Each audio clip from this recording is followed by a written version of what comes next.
Hello everyone, Katie from Thriving Littles here to talk about visuals and why I use them again and again with just about every kid that I know and love. 3 R's that we will talk about today is 1, using visual schedules for routine, 2, using them to revisit, and 3, using them to repair. So number 1, why would we want to use visual schedules in routine? So kids are really developing a complex map of everything going on in their life, and we may underestimate the capacity that they have to really understand and predict and to be able to make meaning of everything going on in their day. So if we think about all of the routines that we go about in our day, the morning routine, waking up, going to the bathroom, eating breakfast, brushing teeth, getting dressed, and then from there, everything beyond that. So what's happening in their day? Are they going to the playground? Will they be taking a nap? Are they seeing different people? Are they seeing different friends? Then in the evening, going through the bedtime routine. Are they taking a bath at night? Are they going to have time to read a book with a parent at night? Are they doing a lotion or body massage? Is there time for a pillow fight built into before bedtime? Is there time for special time play with a parent or with a sibling? Is there free time? So there's so many different routines that as adults we're really in charge of, and we are really in power and control of designing those routines in a way that feels supportive to us and supportive to them. However, with kids, there is a sense of misunderstanding or lack of understanding rather about these routines that can feel really intimidating for kids that may not have a firm grasp. So little kids don't have a firm grasp on what is going on, and helping to enable them to feel empowered around what is happening in their day and have some agency or have some say in what is going on can be really helpful. So visual schedules in routines come in where we are thinking about how do we in the morning draw a picture of what is happening in that child's day in a really simple way. Maybe it's a 4-step picture with stick figures and really simple figures, or maybe it's more complex than that. If you're an artist, go crazy. But it's really about thinking how we can help kids to develop this schema or this idea of their day in a way that they feel empowered and they know what's next and they can predict, so that they don't have to spend emotional and sensory processing resources trying to predict or trying to figure it out or trying to calm their emotions when it's a really tough, vulnerable time, because they know and they have this understanding and they have this visual that they can look at and hold in their mind in a way that's really organizing to emotions. And I see this almost as like when we adults draw a to-do list of our day, or when we look at a calendar and it feels organizing or regulating. So if that is you, maybe you have a child like that. Maybe you don't. Kids are so different and it really varies. However, I use visuals again and again in this way to help kids feel empowered and in charge and have that agency that's so organizing to our emotions. And when our emotions are organized, our regulation and attention is at its max. Then we have all of these resources to focus on things like playing and being creative and playing with friends and learning, versus trying to feel on edge or not being able to attend because there's this underlying stress that's going on of not knowing what's happening or not knowing what the expectations are or not knowing what's going on. So using visual schedules in routine is something that I've seen work again and again for so many kids and families, especially in vulnerable times. So if you're having a tricky morning where everything is rushed and chaotic, and this is such a common theme with families, then how can we make a really simple step of a visual schedule? There's some that you can print off online if you don't want to draw one yourself. However, I find it's really helpful for kids to be involved. So some you can print from online and then take the different pictures and piece together in a schedule and a routine that you would like. And I really encourage you to get kids involved in this as much as possible. So really giving them the authority to pick out which visual schedule they want online on the computer. Look at the pictures. Which one do you think is cool? Which one would be helpful?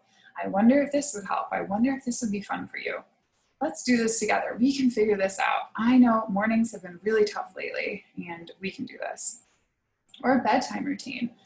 Bedtime is such a trigger for kids because it's this threat to attachment. It's the separation, even if it seems trivial to us because they go to bed every day. This happens every day. It still feels like this threat to attachment in some ways because attachment is all about proximity and availability. So if they feel like they don't have the capacity to be with you at night, it's a totally developmentally appropriate thing for them to feel like they are fearful in some way deep down. And again, that dysregulation or that emotional discord is with them absolutely in those moments. So if we can think about this and think, okay, how can we make a routine visual schedule of things that are happening at night that feel really good to this child? So maybe it's that they need that special connection playtime that not necessarily ramps them up, but what is organizing and connecting to that individual child? For some, pillow fights will be really, really escalating and it's not helpful for bed. For others, pillow fight will be really, really helpful and give them connection and that body input that we call proprioception, tactile input, so this touch, body awareness input, and some organizing movement that helps them. For other kids, maybe they want something called the burrito roll that I have talked about before, where it's, you're burrowing them in a blanket, rolling them in a blanket, squeezing the burrito, putting toppings on in a really rhythmic, organized way. So using visual schedules can help them to organize their own emotions and create space to ask questions or predict, or maybe start saying, oh, what do we do after lunch? What could I draw next? I'm forgetting what happens after lunch today. Maybe they say, oh, that's when we go take a nap. We take a nap after lunch. Or they're feeling involved in their day in a really confident, comfortable way that doesn't put pressure on them to know, but we can create space for them to fill in the blanks and feel really good and organized through that. 2 is to revisit. So we use visuals to revisit what happened. This may look something like throughout the day, you have a day with them, you're taking pictures of what you did. For example, going to the zoo or going to the park, and you're taking pictures of events that happened throughout that day. Maybe then you had a picnic in the park. Then you went and saw our friend Emma on the street. Then you went and ran through that sprinkler. That was so fun. It was going through the sidewalk. It was going over the sidewalk and you all ran in it. Then went home and got in a fight with sister and was so mad and was crying.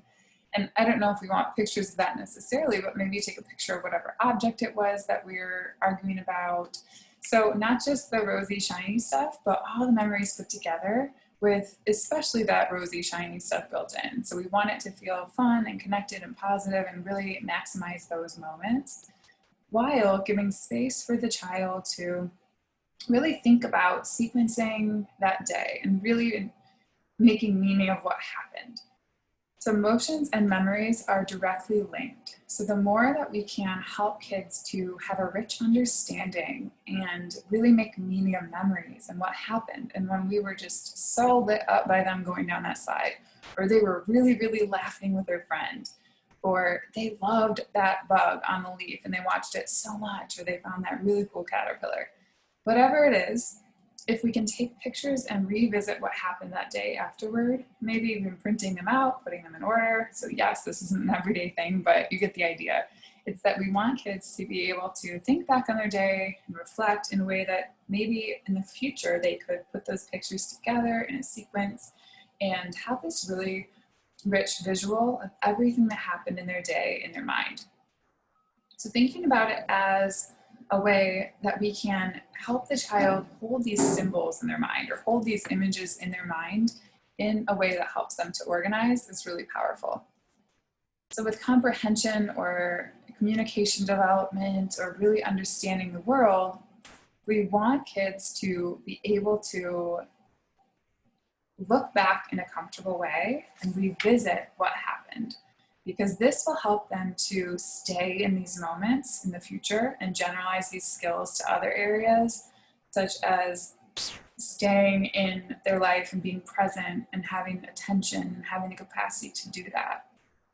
So thinking about using visuals in any way that we can to revisit what happened, whether it's printing out pictures or drawing a picture of the day. Oh, we had so much fun at the playground today. I remember when you were going down that slide, and you can draw a stick figure going down the slide. You can say, what does your face look like? Maybe you give them a chance to draw in the face and see what it looked like, or talk about what they were feeling. It's space for them to ask questions. It's space for them to, again, fill in the blanks. So you might say, then after we went to the park, then what did we do after that? Then after the park, we went and had a snack. Yeah, we went and had a snack. So maybe they're excited to talk about it. Oh, that's when we went and had that snack and sat by the edge of the pond and watched the ducks, or maybe they fill it in. And really what it is strengthening these shared memories and these shared experiences and this shared attention to life and the meaning that really boosts their capacity to be present with life in other moments. And they're so gifted with this anyway. Kids are the masters at being present. It's really thinking about creating a story of their life that makes sense and really attuning to their individuality in a way that feels really supportive and warm to them. So we've done 1, routine, 2, revisit, and 3, the third reason I think about using visuals to generalize and name just a simple few, is to repair. We use this again and again anytime there's been an intense situation with the emotions, and we can make meaning of it, again, in a different way after the fact. And I would do this even starting with kids as early as toddlers who are ready to be interested in what you're drawing or what you're doing. And that emotional affect connection is so important. So it may seem really trivial, and it took me a while to get into it and really understand that the affect and emotions and our facial expressions are really pivotal for communicating with kids in a nonverbal way. And really, if we think about so many of us that may have had traumatic histories or unresolved things in the past, our facial expressions are really wired then to be more flat, because the vagus nerve, and I won't go into all the science today, but the calm capacity of our bodies really impacts the muscles of our face and our ability to have facial expressions and to use a different prosody or tone of voice that feels helpful and enables kids to receive that in a different way. So if we're using the same monotone voice or flat affect and we're trying to revisit, repair, it may not come across as easily to the child, and definitely depends. For some, it doesn't really impact it. But if we're thinking about all of the neuroscience behind it, we're thinking about how to help this child make meaning. And in doing that, we can share these emotional experiences and remember them. An example would be if 2 kids are getting in an argument over a toy at the park. So maybe it's something that in the moment you are using your body as a block, setting a boundary, setting a limit, and then you end up taking the child to the side of the park because they're escalating really quickly and it doesn't feel like it's an ideal moment to stay in the park with these other kids and families and people watching. So we remove them to the side and calm down. So maybe after the fact, when everybody's calm, as soon after the fact that it's feeling right, and even in the middle of this, I might say, oh, this is such a problem. Let's draw this out. Let's look at what's happening. This is where we would think about drawing stick figures, again, just whatever, as simple as you need, and saying, oh, you really wanted that toy, or you were on the swing, and Sarah came over and she really wanted the swing too.